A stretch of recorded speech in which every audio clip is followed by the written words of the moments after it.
शकतं हे त्यांनी दाखवून म्हणून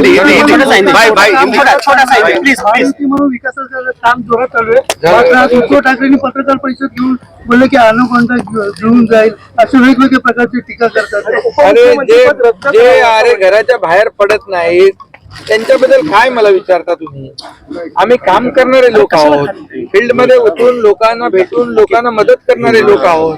आणि ज्यांनी कधी आता घरी बसलेल्या लोकांना कोण मतदार काय करतात? हिंदी हो गया. आता डोंबिवलीमध्ये माननीय उपमुख्यमंत्री एकनाथ शिंदे साहेबांच्या नेतृत्वाखाली आणि त्यांच्या सहकार्याने मोठ्या प्रमाणामध्ये निधी जो आहे हा कल्याण डोंबिवलीमध्ये गेले अनेक वर्ष येतोय. आणि आज या डोंबिवलीमध्ये सावळाराम क्रीडा संकुलाचं पूर्णपणे नूतनीकरणाचं कामाचं भूमिपूजन आज त्यांच्या हस्ते इथे पार पडलेलं आहे.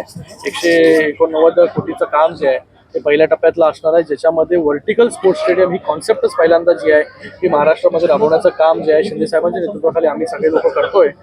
इथे डेडिकेटेड स्पोर्ट्ससाठी डेडिकेटेड फ्लोअर्स जे आहेत ते असणार आहेत.